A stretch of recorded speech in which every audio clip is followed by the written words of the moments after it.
¿Cuántos disfrutan de estos tiempos? Hay días que uno se quedaría así 7 horas más. A lo mejor algunos se irían, pero otros pues lo disfrutaríamos mucho. Dios es bueno. Amén. Decláralo. Dios es bueno. Quiero ir a todo el mundo. Dios es bueno. Y ahora vamos a entrar un poquito más en ese tema, ¿vale? Siento que Dios está derramando de su gracia muy fuerte en este tiempo, en este lugar. Se están moviendo ríos de gracia. Y cuando Dios mueve su gracia de una forma especial, entonces empezamos a ver cosas que anhelábamos ver. Porque Dios se mueve, Dios toca las vidas, Dios toca los corazones y empieza a hacer cambios. Amén. Así que vamos a empezar haciendo unas pequeñas declaraciones para asentar cosas. A mí me gusta hacer declaraciones porque a veces me quedo sola haciéndolas, ¿vale? Así que hoy vamos a meterle ganas. Vamos a decir todos juntos, no importan mis circunstancias, Dios es bueno. No importan mis circunstancias, Dios es bueno. Cuando todo parece irme mal, Dios es bueno. Cuando todo parece irme mal, Dios es bueno. Amén. Tengo agua, es mía. Muchas gracias. Que yo voy con los botellines. ¿Sabéis por qué necesitamos decir estas cosas? Porque tenemos una creencia que va agarrada a nuestros sentimientos. Y cuando yo veo que mis circunstancias no van bien, pienso que Dios ya no me ama, que Dios no es tan bueno como dice ser. Entonces, para ir en contra de esos pensamientos que atormentan tantas veces nuestras mentes, tenemos que declarar cada día de nuestras vidas cuán bueno es Dios. ¿Y cómo sé que Dios es bueno? ¿Quién me lo demuestra a mí? Puedes decir, me pasan cosas malas, han sucedido tragedias en mi vida, en mi familia, alrededor de mí, en mi país. ¿Cómo puedo saber que Dios es bueno? ¿Cómo me lo demuestras? Pues quiero decirte que hace más de 2000 años Jesús murió en una cruz y fue por puro amor, pura bondad, pura gracia, porque Jesús no merecía morir en la cruz. Él era justo. Y dice la Biblia que el pecado tiene que ser castigado con sangre. Así que el que merecía recibir el castigo de Dios éramos tú y era yo. No Jesús, porque Jesús era puro, era perfecto, jamás había pecado. Y sin embargo, el Dios Todopoderoso se hizo hombre y vino a morir en una cruz, cargando con tus pecados y con mis pecados.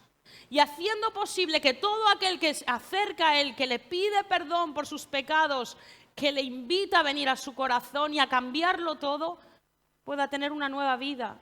Y una vida no solo aquí nueva, como Paula puede empezar a experimentar, sino una vida que va siguiendo, que va cambiando, que te va transformando. Y es una vida que dura hacia la eternidad. Dios no lo vas a descubrir como un Dios bueno solo aquí en la tierra. Él quiere manifestarse como ese Dios bueno a tu vida, a tu corazón. Pero si tú le aceptas como tu Señor y Salvador, no solo vas a descubrir esa gracia aquí y ahora, sino que la vas a seguir descubriendo por toda la eternidad. Todos aquellos que tienen a Jesús tienen una eternidad impresionante preparados para ellos. Porque Dios es bueno. Y Dios siempre ha querido lo mejor para sus hijos, para sus criaturas. Por eso Jesús se encarnó. ¿Qué necesidad? Si el hombre había pecado, lo podía haber dejado. Podía haber dicho, me deshago del hombre, ¿para qué me sirve? Si sus pensamientos siempre van hacia el mal, si sus actos siempre van hacia el mal, ¿para qué necesito al hombre? Sin embargo, Jesús nos compró con esa sangre. Amén. Entonces podemos decir con la boca bien llena, Dios es bueno. Amén. No importa mi situación, no importa tu situación, declararemos la fidelidad de Dios. No importa nuestros retos, no importa lo que venga por delante, hay que declarar en todo momento que Dios es fiel. ¿Y por qué Él es tan fiel? Podemos coger nuestras preocupaciones, nuestras cargas, nuestros agobios, nuestra ansiedad y dejarlo a los pies de Jesús y decir, a partir de ahora tú cargas con eso y yo voy a cargar con tu paz. Amén. Dice Hebreos 4:15 que no tenemos un sumo sacerdote que no pueda compadecerse de nuestras debilidades, sino uno que fue tentado en todo según nuestra semejanza, pero sin pecado. A veces pensamos que Dios está tan arriba, está tan lejano a nosotros, que no tiene ni idea por lo que nosotros pasamos. Claro, es fácil desde el cielo decir, uy, qué pecador. Pero es que Él se hizo hombre y Él ha pasado por trances durísimos. A veces pensamos que Jesús, su vida fue fácil, pero desde el nacimiento su vida se asemejó más al de personas que viven en la pobreza más absoluta, en la miseria. Nació en un establo entre animales, en la suciedad. Muy pocos llegan a nacer en esas condiciones. Realmente era algo ya desde la base horrible para el ser humano. Y él nació en ese lugar. Y no solo eso, sino que le tocó vivir una época, no una época cómoda como la que vivimos nosotros ahora en España. Hay otros países donde no es cómodo, pero aquí estamos muy cómodos. Jesús no vivió en una época cómoda porque los romanos, que eran sanguinarios y eran un reino o un gobierno de hierro, habían impuesto sus leyes sobre los judíos. Los que vimos la película de ayer nos dimos cuenta de cuando venía un pueblo enemigo a machacar a los judíos, lo hacía y lo hacía de verdad. Los mataban, los torturaban, les sacaban todo lo que tenían, comían lo justo. Eran tiempos de hambruna, tiempos difíciles. Jesús vino en tiempos difíciles. Él pudo vivir lo que era la pérdida de su padre. Su padre, el que lo crió, murió y él tuvo que tomar ese lugar de hermano mayor y de currar y de trabajar y aún así estar sometido en su tiempo a sus padres y luego a su madre y luego entró en su ministerio. Jesús en todo tiempo dio ejemplo de que su vida no era fácil y que a pesar de ser Dios, Él nos entiende. Jesús nos entiende perfectamente. Cuando pasas por pruebas, cuando pasas por tentaciones, cuando te suceden tragedias, Dios te entiende. Amén. Sin embargo, hay una cosa que tiene que quedar clara. Dios está sentado en el trono. Está ahí arriba, gobernando con autoridad, arriba. Y nosotros estamos aquí. Eso no cambia su posición. Lo que tú estés pasando en este tiempo no cambia la posición de Dios. Él es fiel a pesar de cómo somos nosotros. Dice la Biblia que aunque nosotros le fallemos, Dios sigue siendo fiel. Amén. Él es fidelidad y verdad. Y en su roca, en esa roca podemos depositar toda nuestra fe. Aun cuando las tormentas azoten nuestro barco, nuestra barca en la vida, y esas tormentas pretenden destruirnos, porque siempre pretenden destruirnos las tormentas. ¿Sabes que cuando el diablo ataca, no ataca para ver qué pasa? Ataca para destruir tu vida, para aniquilar tu vida. Pero Dios usa esas tormentas, nos hace atravesar a través de ellas y nos lleva en victoria. Amén. Él es fiel porque Él es bueno. Amén. Bien, ahora me gustaría hacer un pequeño ejercicio. Si me pueden, Ujieres, justo no os he avisado, lo siento. Solo coger el micro. Quiero que vayáis pensando 2, 3 personas y me vais a decir algo por lo que estás agradecido a Dios. Piensa ahora, te doy 5 segundos y piensa. Y te van a pasar el micro y vas a decir, yo estoy agradecido a Dios por esto, ¿vale? Entonces, no sé, ¿alguien quiere levantar la mano? ¿Estás agradecido? Allí hay alguien, vamos ahí. ¿Por qué estás agradecida a Dios? Y los demás vais pensando, me quedan 2 personas más. Porque a pesar de mis pecados y de la circunstancia en la que vivo, Dios me ama. Muy bien. Eso es tremendo. Dios le ama a pesar de ella. Dios nos ama a pesar de. ¿Otra persona más? Porque por muchas veces que me caiga, Él siempre está a mi lado para levantarme. Amén. Dios siempre extiende su mano y nos saca del fango para arriba. ¿Otra persona más? Yasmi. Porque su amor es el único que nunca falla. Su amor nunca falla. Y ahora, 2 personas más. Piensa en una experiencia, pero me lo dices en una frase. Aquí no queremos un discurso. Una frase en donde viste la mano de Dios en tu vida. Lo dices en una frase. A pesar de mis miedos, Dios siempre está conmigo. ¿Vale? ¿Y dónde viste la mano de Dios en tus miedos? Lo sentí que me consolaba En momentos de mi ansiedad. Vale, en momentos de ansiedad sintió como Dios le levantaba, le quitaba esos miedos. Otra persona y acabamos con los testimonios. Pues yo era una persona muy insegura y Dios me transformó y ahora soy seguro en Él. Me siento más seguro. Amén. En un cambio interior. Dios hace cambios interiores bárbaros. A veces queremos, ya está, muchas gracias. A veces queremos que Dios nos cambie en un segundo. ¡Hala! Así. Pero eso no pasa. Dios va haciendo su obra en nuestras vidas, nos va transformando y cuanto más leemos su palabra, más nos va cambiando y más vemos su fidelidad palpable. ¿Sabéis lo que pasa? Que muchas veces no es que Dios no sea fiel, es que nosotros no sabemos reconocer esos momentos de fidelidad de Dios en nuestras vidas. Todos tenemos un testimonio, todos hemos vivido la fidelidad de Dios. Que no lo hayas sabido reconocer es una cosa, pero la bondad de Dios y la fidelidad ha estado sobre tu vida. Aunque tú no conozcas todavía a Dios, aunque no le hayas dado tu corazón, si estás en este lugar es porque la bondad y la fidelidad de Dios te han traído hasta este lugar, hasta este momento. Amén.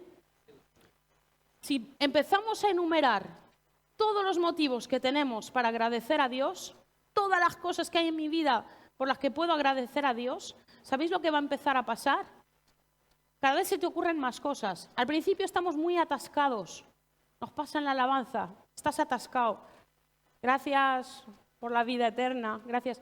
Pero luego el Espíritu Santo empieza a decirte, ¿te das cuenta que en tal momento de tu vida yo estuve ahí, yo te levanté, yo te di una nueva oportunidad? ¿Te das cuenta cómo te he seguido? Tu amor me persigue, Dios, dice la canción, me sigue. Y yo me acuerdo que hace unos años le declaré a mi hermano, le dije, el amor de Dios te va a perseguir. Él me dijo, calla, loca, qué miedo. Es la gracia mayor que puedes tener, que el amor de Dios te persiga y que no te deje jamás en paz. Amén. Cuando empieza uno a contar las muchísimas bendiciones de Dios sobre nuestra vida, lo que empieza a pasar es que empieza a fallar la queja empieza a disminuir. Somos muy quejicas de naturaleza, todos somos negativos. Un día de calor no decimos qué guay, qué calor hace, decimos qué agobio. Un día de fresco, los que están diciendo quiero el frío, un día de frío, es que hay que ver el frío que hace aquí. Somos quejicas. Tú cuando cruzas a la gente en un bar, en la calle, la gente se queja, es un deporte, se queja. Y los cristianos tenemos que ir en contra de esa mentalidad de queja. Cuando estás pasando por circunstancias negativas, recuerda, empieza a declarar la fidelidad de Dios en el pasado. Lo que Dios hizo en el pasado es lo que puede ayudarte en tu presente. Es lo que te hace mantener la cabeza en su sitio. A veces pensamos que eso de dar gracias se hace en la iglesia porque de vez en cuando a la de la alabanza se le ocurre hacer ese tipo de cosas. Pero llegamos a casa y ya no hace falta hacer el ejercicio. ¿Y sabéis lo que pasa? Que esto es como ir a hacer en un gimnasio, como hacer musculatura. Tú imagínate que vas una vez al año, pero eso sí, te tiras 8 horas seguidas. ¿Qué va a pasar? Te vas a reventar, te va a doler todo durante 3 meses porque no estás acostumbrado a hacer deporte, pero ya está. No vas a hacer músculo, no va a quedar nada de esas 8 horas de sufrimiento.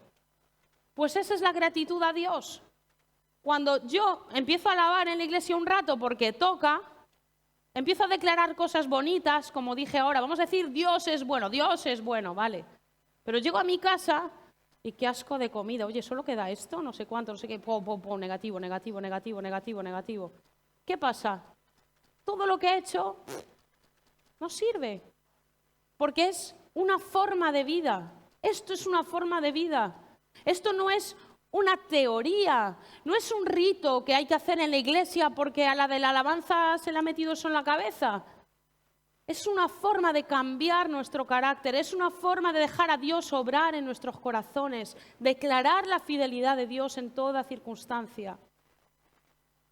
¿Y sabéis lo que pasa? Que cuando uno empieza a escuchar más al problema que recordar la fidelidad de Dios en el pasado, empieza a pensar cosas como, siempre me pasa esto a mí, ¿por qué tengo que sufrir siempre lo mismo? ¿Hasta cuándo?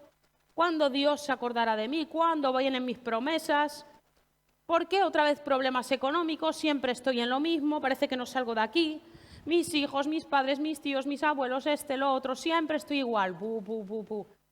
Y entonces doy más crédito al problema que a Dios, que a la fidelidad de Dios sobre mi vida. Y a veces pensamos, es que me estoy desahogando.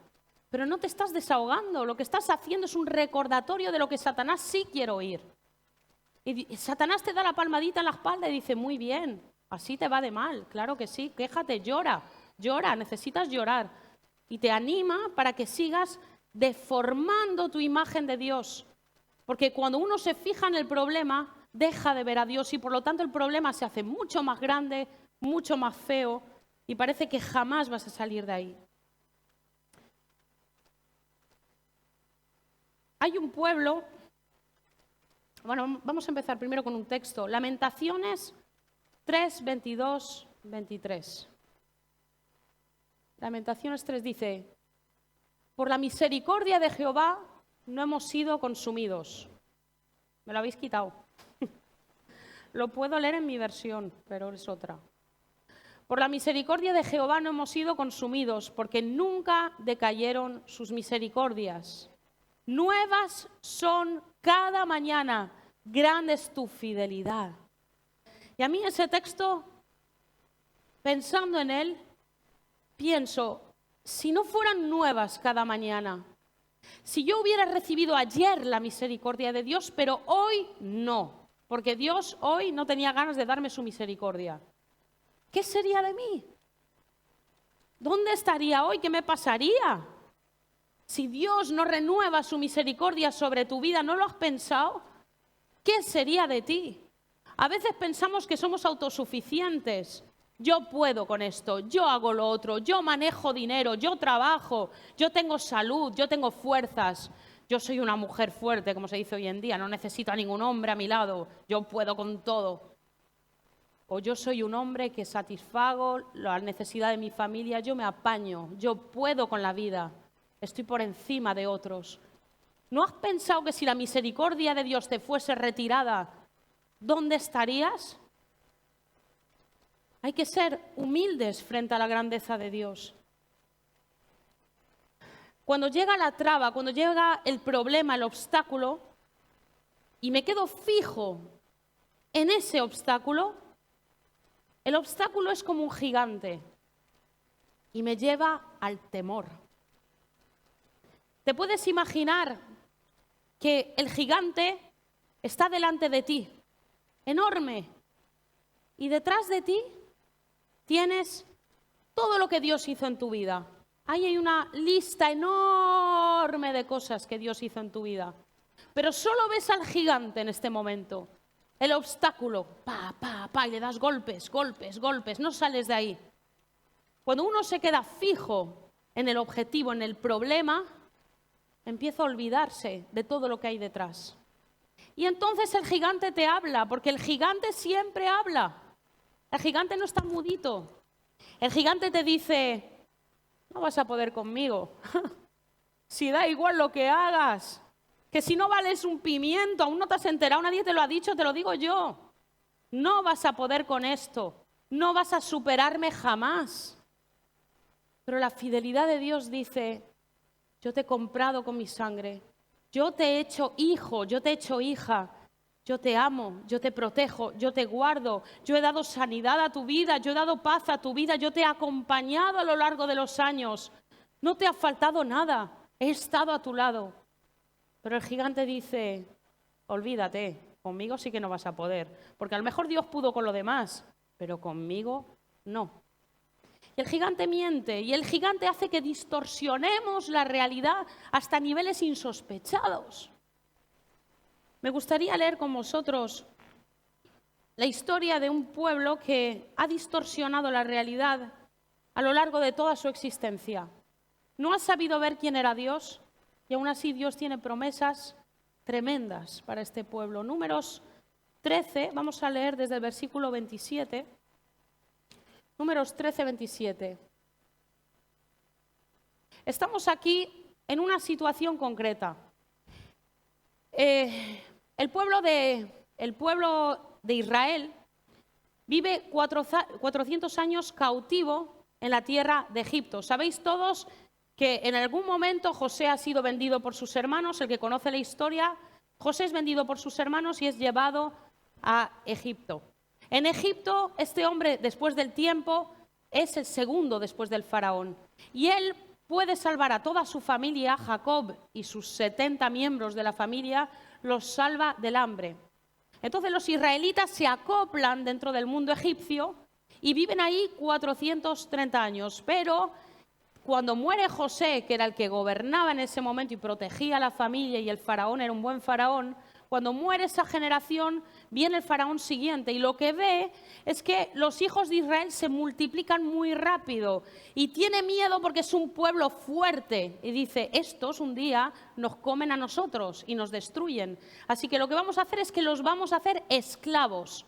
Y los hacen esclavos y los machacan y los maltratan. Y el pueblo judío es maltratado durante 430 años en la esclavitud más absoluta.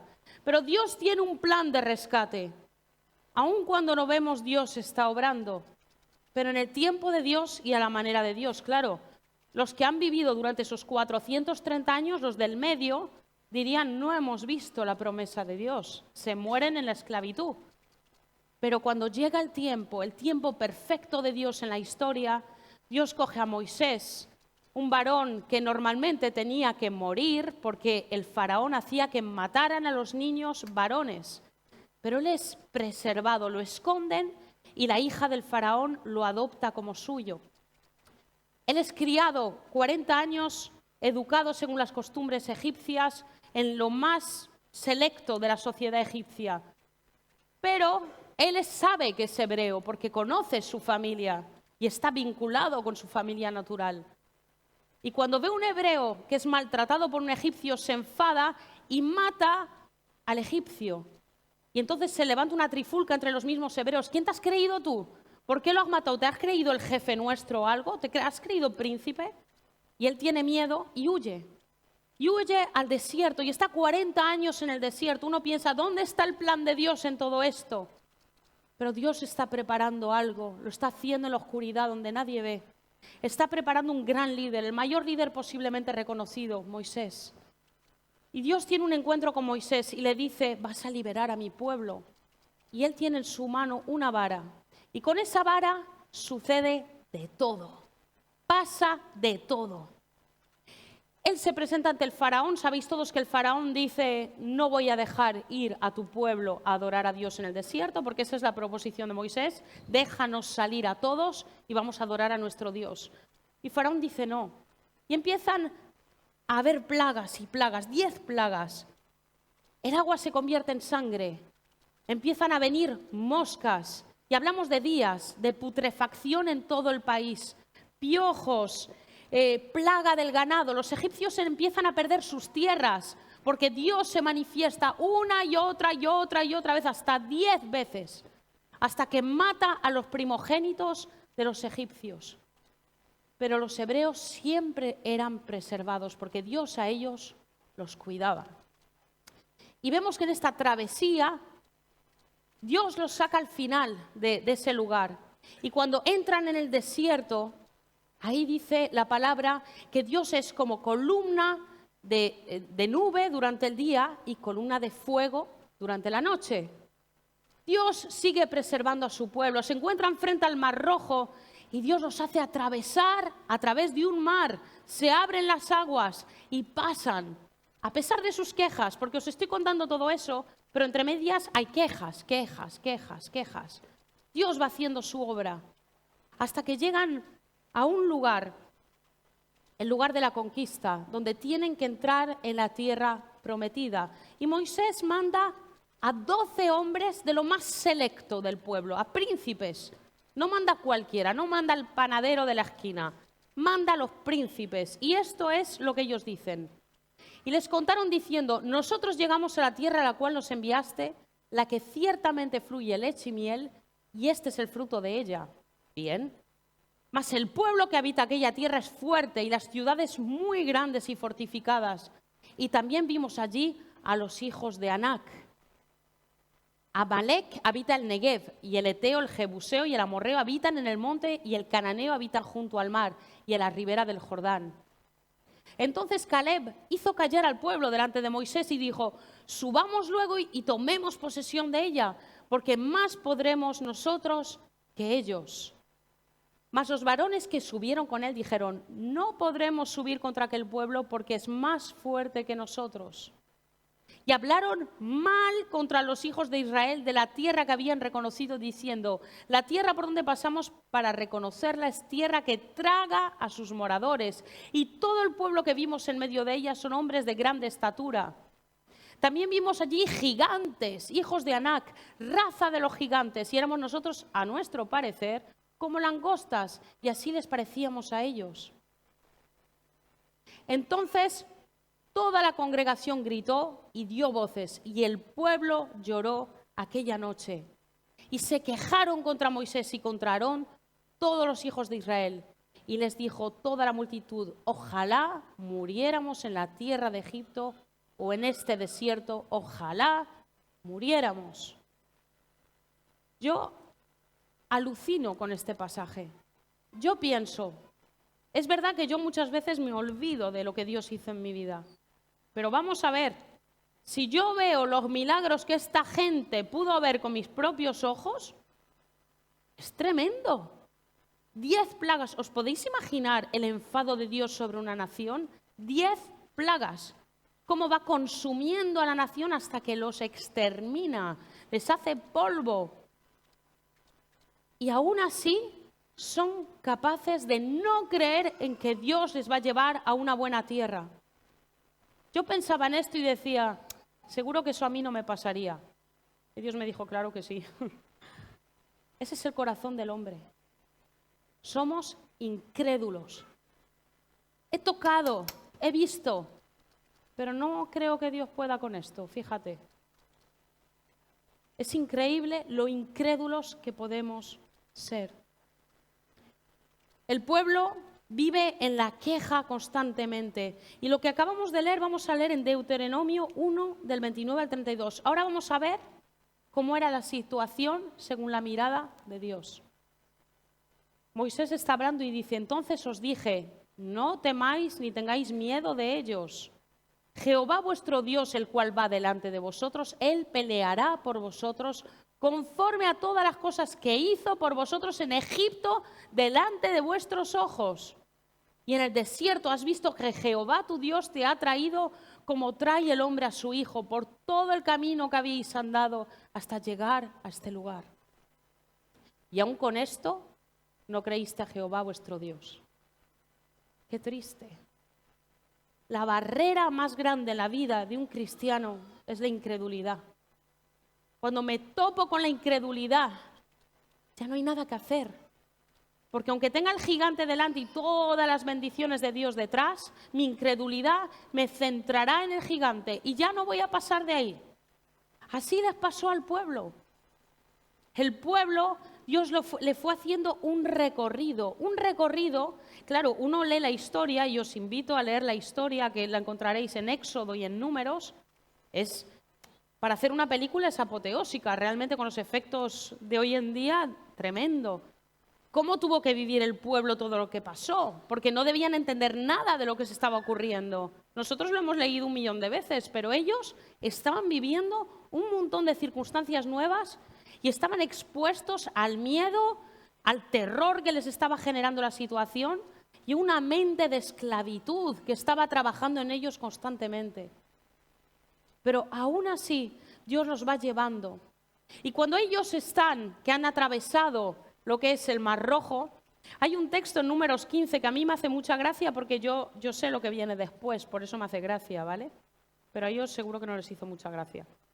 Ellos empiezan a celebrar. ¡Ah! Dios ha exterminado a los egipcios. ¡Ah! Hemos pasado al otro lado del Mar Rojo. Fiesta, música. Las mujeres cogen las panderetas, así como Alejandra, y empiezan a danzar. ¿Sabéis las danzas hebreas? Tenía que ser algo muy bueno de ver. Todo el pueblo alabando a Dios. Gracias, Dios. Pasan 3 días y ¿sabéis lo que pasa con el pueblo? Se encuentra que no tiene agua en el desierto. Dios está probando su corazón. No hay agua. ¡Oh, ¿dónde está Dios? Moisés, no sé cuándo. Y a gritar contra Dios, contra Moisés y contra todo. 3 días más tarde. 3 días antes estaban festejando, Dios es grande, Dios hace milagros. Todo el pueblo en danza. Y Dios los lleva a las aguas de Mara. A ver si lo encuentro. Si no os lo cuento. Es en Éxodo 15. Éxodo 15.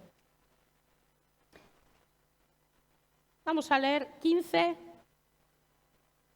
23. 15, 23. Uno antes. Bueno, leo uno antes. Y llegaron a Mara y no pudieron beber las aguas de Mara porque eran amargas, por eso le pusieron el nombre de Mara. Entonces el pueblo murmuró contra Moisés y dijo, ¿qué hemos de beber? Y Moisés clamó a Jehová y Jehová le mostró un árbol y endulzó esas aguas con el árbol. ¿Sabéis qué? Cuando el pueblo se queja, cuando tú te quejas, primer lección que Dios les quiso enseñar, hay amargura en el corazón. Se forma amargura. Acostumbrado a quejarse, amargura. Ellos bebieron aguas amargas y se dieron cuenta que esas aguas los iban a matar, no eran aguas para beber.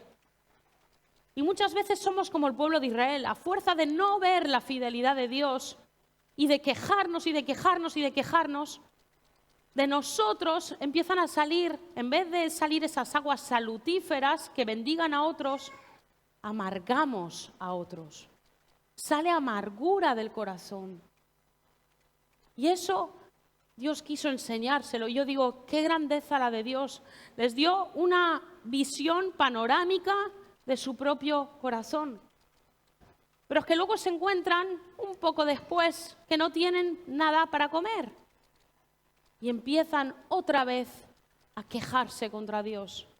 En vez de decir, Dios ha hecho todo esto y nos ha dado agua, ¿no nos dará comida también si se la pedimos? ¿Habrá que aprender a pedirle a Dios lo que necesitamos? No. Queja y murmuración. Y Dios les da el maná. Ese maná que caía todas las mañanas como una escarcha en la tierra. Ese maná que parece que tenía todas las vitaminas necesarias, no necesitaban comer nada más.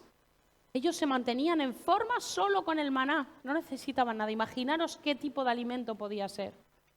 Pero se hartan del maná, qué asco de maná. Queremos carne. Algunos dirían normal, un chuletón. Yuri?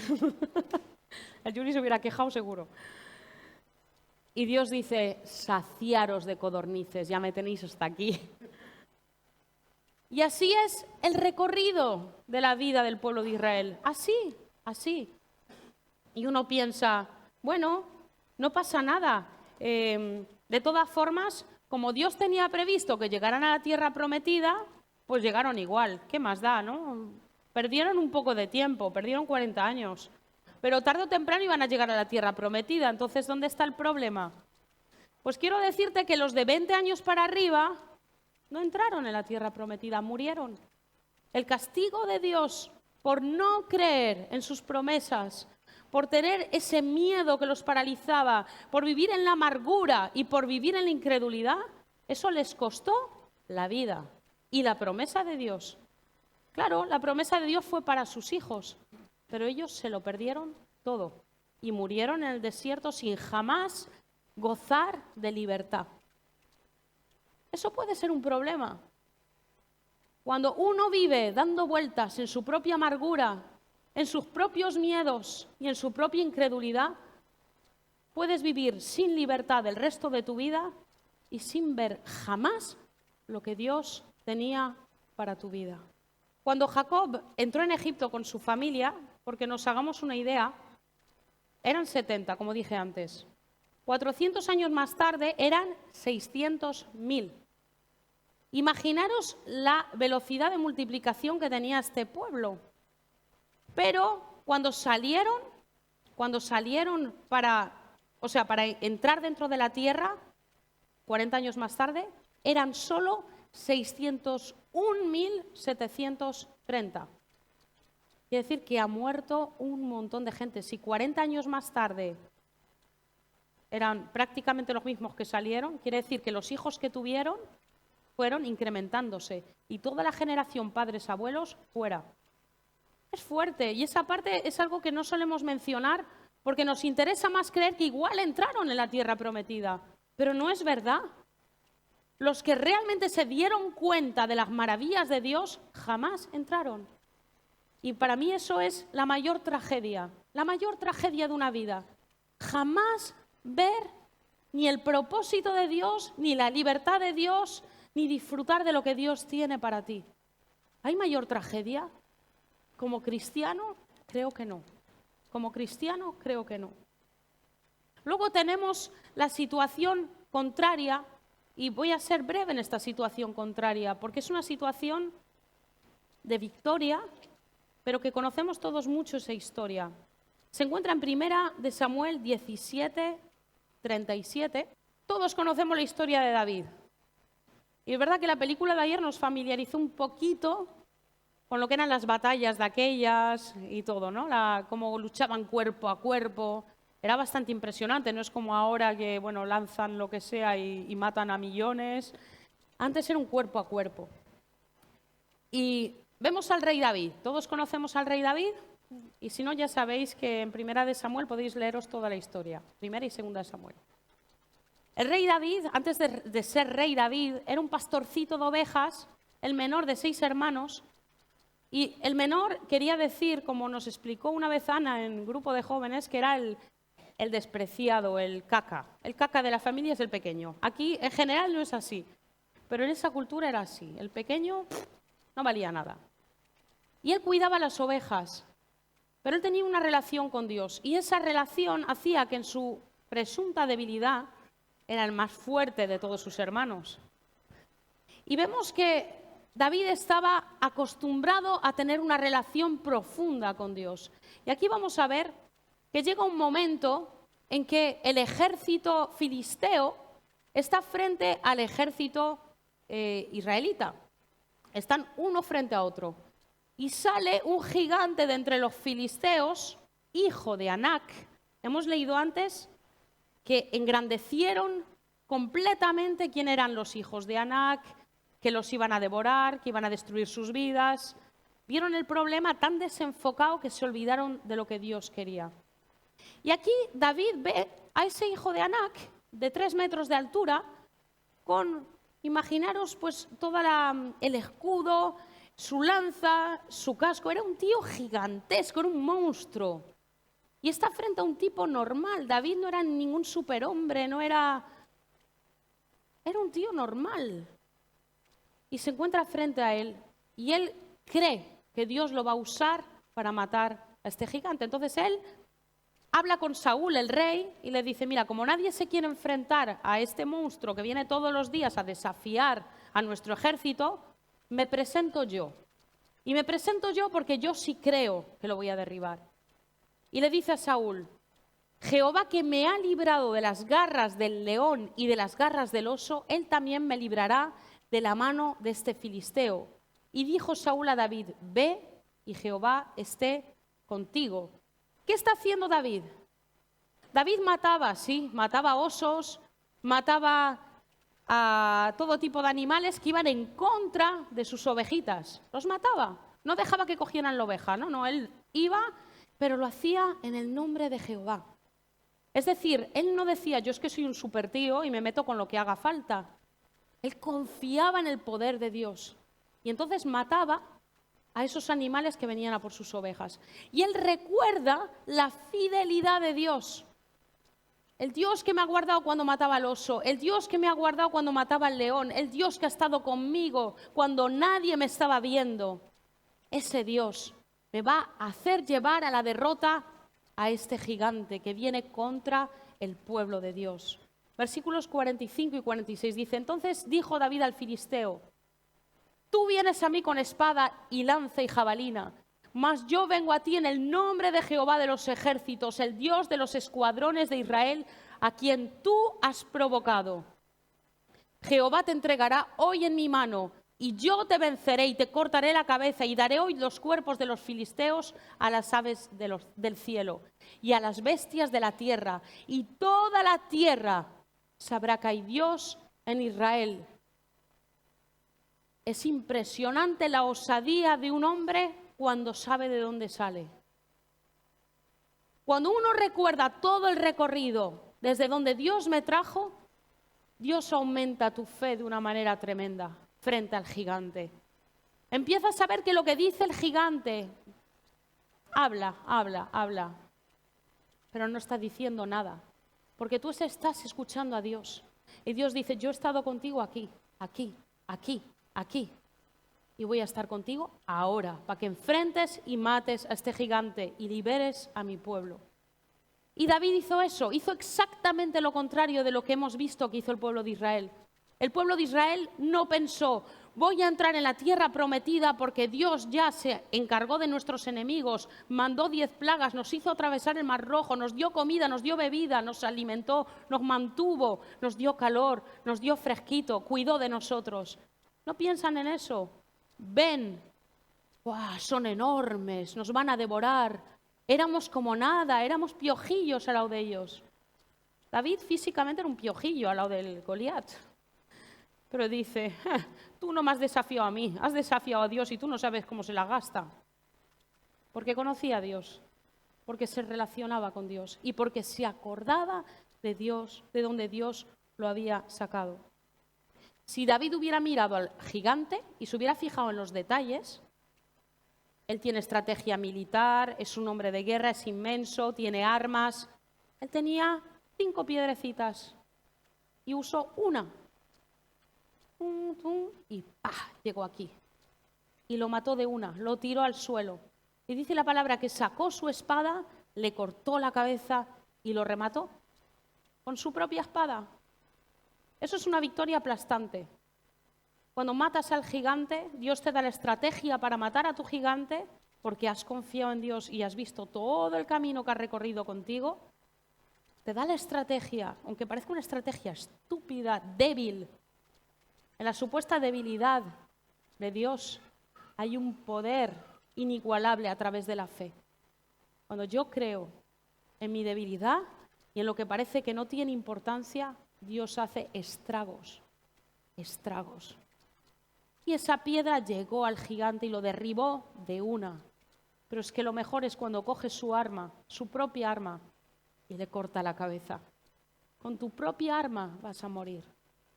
Cuando Satanás viene a tu vida, te levantas situaciones y dices, con lo mismo que has usado, vas a acabar tú. Ya está bien de creer mentiras. Ya está bien de dejarme siempre acobardar por lo mismo. Ahora yo voy a coger la espada y te voy a cortar la cabeza. Y me gustaría ir acabando ya. Quiero recordarte que lo que nos lleva a este punto de victoria es recordar la fidelidad de Dios. Es recordar lo que Dios es bueno. Recuerda, a lo mejor las circunstancias no son las que te gustan ahora mismo. O siempre habrán obstáculos, es que siempre los habrá, pero a veces hay obstáculos más grandes. Recuerda, Dios es bueno. Dios no quiere machacarte, Dios no quiere destruirte, porque Dios es bueno, Dios quiere que lo que Él hace en tu vida sea para levantarte, para ir más allá, para guiarte en ese propósito que tiene para tu vida. Porque lo que Él tiene para una vida siempre es lo mejor. Cuando Él elige, siempre es lo mejor. Dios es bueno. Recuerda la fidelidad. Y si tú no la recuerdas, porque nunca has empezado a pensar, ¿dónde está la fidelidad de Dios? Incluso si tú no tienes esa relación con Dios, yo quiero preguntarte y quiero que medites en tu casa. ¿De cuántas te ha librado Dios? Empieza a pensar en tu vida. Empieza a pensar. ¿Crees que son casualidades las cosas que han ido pasando a lo largo de los años? ¿O es que había un Dios ahí, en el silencio, guardándote, persiguiéndote con su amor, para que le puedas conocer y le puedas entregar tu corazón? Yo creo que este es el momento para tu vida, este es el momento, porque Dios está haciendo cosas. Y me gustaría sellar esta palabra con el texto de Lamentación 3, 22, 23, una vez más. Por la misericordia de Jehová no hemos sido consumidos. Dios te ha traído aquí, no estás muerto. No hemos sido consumidos, porque nunca decayeron sus misericordias. Nuevas son cada mañana. Grande es tu fidelidad. Amén. Que Dios os bendiga.